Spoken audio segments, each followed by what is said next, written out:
con el tema nacional, tenemos, bueno, esta situación del presupuesto nacional.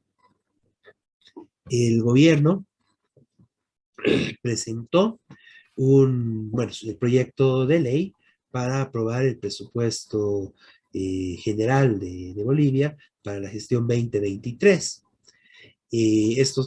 Normalmente se lo presenta a la Asamblea, al Parlamento, a la Asamblea Plurinacional, y en este espacio se aprueba.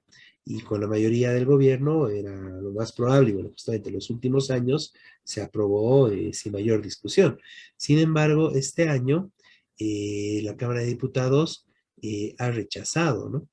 Este, bueno, este proyecto, y bueno, eso genera, digamos, toda una situación, una novedad en el sentido de que haya sido rechazado y se estén exigiendo modificaciones, y muestra también el grado de división al que llegó ya el MAS, porque en este caso a la oposición derechista normal, digamos, de Camacho, Mesa y compañía, no le alcanza para poder rechazar los planes del MAS, pero en este caso se suma y hicieron unidad con el sector evista, ¿no? Que es esta ruptura, o no sé cómo llamarle, pero este sector, esta fracción del MAS que se opone al Ejecutivo, ¿no? Y con esto rechazaron el presupuesto, ¿no? El tema es de que, en esencia, el centro del rechazo es simplemente por el tema de perjudicar al gobierno, perjudicar al Ejecutivo, perjudicar a Arce, ¿no?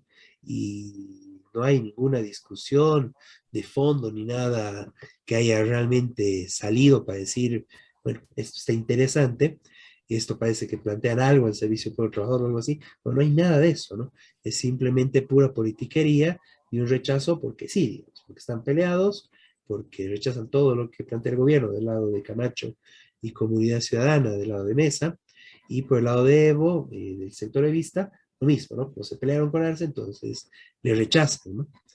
Y, pero no dicen nada de las necesidades del pueblo trabajador, no dicen nada de temas de salud, educación, proyectos, o muy poco, lo mínimo, ¿no? Miguel, si quieres ampliar un poco este tema. Sí, en el caso de Comunidad Ciudadana y Creemos, en general, por lo menos los comentarios que han hecho algunos diputados, es desde un punto de vista absolutamente neoliberal, la oposición, diciendo que hay que bajar el gasto público, porque hay 500.000 empleados públicos y eso es mucho y hay que bajar el gasto público. Esto, claro, puede sonar bien en algún sector, teniendo en cuenta que hay muchos burócratas podridos que ganan muchísima plata y no hacen nada muy útil para la sociedad. Pero cuando se habla de 500.000, estamos hablando de una mayoría que son trabajadores de salud y de magisterio. Entonces, ¿qué significa? ¿Que hay que bajar el gasto en educación y en salud? Eso nunca lo aclaran. Es decir, es una posición reaccionaria, abiertamente. Y desde el punto de vista, y desde la posición de Evo, efectivamente, y del bando evista, como decís, no plantea nada. Es decir, no plantearon públicamente ninguna crítica concreta, ninguna propuesta concreta. Porque efectivamente lo que hay que hacer no es bajar el gasto público en general. Sí habría que bajar o anular los gastos en las Fuerzas Armadas y en burócratas inútiles que andan en muchos lugares, pero hay que subir los presupuestos de educación y de salud. El gobierno argumenta que en el presupuesto hay un aumento del 10% de salud y educación. En primer lugar, vamos a decir que el presupuesto muchas veces ni se ejecuta, es solamente un papel, ¿no? Que es el caso de este año, que no llegaron a ejecutar, creo que van por el 50% en noviembre. Pero además, un aumento del 10% en salud y educación es una miseria. Lo mínimo que había que hacer es duplicar los presupuestos de salud y educación,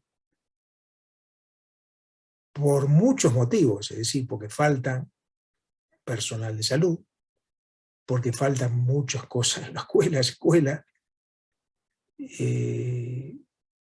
por la necesidad de aumentos salariales, como explicó Eliseo, ante el aumento del costo de la vida. Bueno, esto por un lado. Por el otro lado,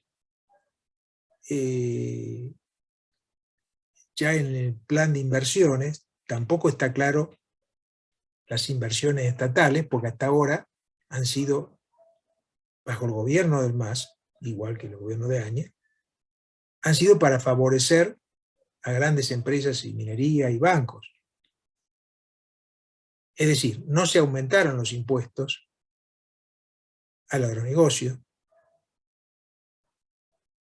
ni hablar de la mina de oro, que están destruyendo Bolivia y tienen un impuesto ridículo, ahora que le aumentaron el 4,8%, que en realidad habría que cerrar esas minas. De todo esto no se habla. Entonces no se trata de que hay que bajar el gasto público, habría que subir los gastos de educación, salud y también en obras e inversiones, pero fundamentalmente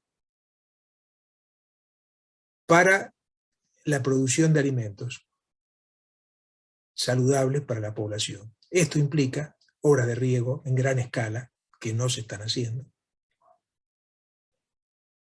y apoyo financiero y en maquinaria y en lo que haga falta al campesino para la producción de alimentos. Esto no se está haciendo, no se hizo con el gobierno del MAS hasta ahora, pese al discurso campesinista, digamos, y indigenista, sino que más bien se apoyó al agronegocio, que casi no paga impuestos, paga una miseria, creo que son 300 pesos por hectáreas que producen una barbaridad. Entonces, eso es lo que está pasando en el país, y eso no se discute. Es decir, los parlamentarios no están hablando de eso. Como dije, o lo ignoran, o los que sí hablan algo, alguna crítica más de contenido, es eso, bajar el gasto público, pero que tampoco es el eje de la cuestión.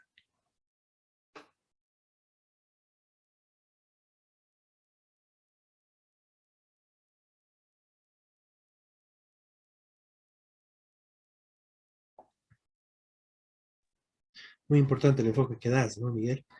Eh, bueno, hay varios elementos más ahí para añadir, ¿no? En el tema del gasto público, por ejemplo, si se quiere recortar, uno sería el tema de las Fuerzas Armadas, ¿no? Que básicamente son para la represión. Eh, y el otro tema importante ahí es para, bueno, mostrar justamente la hipocresía de la oposición de derecha, es de que ellos no hacen nada al respecto en las gobernaciones y en las alcaldías que manejan, ¿no? No recortan, digamos, este tipo de cargos burocráticos, más bien los amplían, ¿no? Los hacen crecer, como es el caso de la gobernación de Santa Cruz, con hechos de corrupción además, el caso de la alcaldía de La Paz, ¿no? Igual con hechos de corrupción y ampliando, bueno, cargos burocráticos realmente, ¿no? Que justamente además con amplios salarios y bueno, dejando muchos otros en bastante precariedad, ¿no? Pero sí, como tú dices, en general, el tema central es, bueno, qué políticas y qué se hace desde el gobierno, ¿no? ¿Qué planes, qué proyectos hay? Y el otro problema es de que justamente frente a la necesidad de mayores recursos, ¿de dónde tienen que salir esos recursos, no? Pues como se planteó ya desde el 2013 en adelante en Bolivia, de la nacionalización bueno, de los hidrocarburos en ese momento, pero en general de los recursos naturales del país, la expulsión de las transnacionales, como es en el caso de la minería, digamos, algo tan importante y vigente actualmente, y de una revolución agraria, ¿no? Que expropia la parasitaria oligarquía terrateniente del Oriente, que no aporta nada al país y que más bien se beneficia enormemente desde el Estado y de varias concesiones que se les da, y que más bien toda esa tierra vaya para producción, ¿no? Es realmente un tema muy importante y bueno, desde acá desenmascarar un poco la falsa discusión y el falso debate que plantean entre la oposición derechista, el MAS Y bueno, ahí como la división del MAS también muestra bueno, un poco sus resultados y se evidencia, digamos, en otros aspectos, ¿no? Claro que con excusas del tema de que quieren mayor información sobre algunos proyectos, etcétera, ¿no? Pero bueno, ahí se tiene esta situación del país. Pasando a otro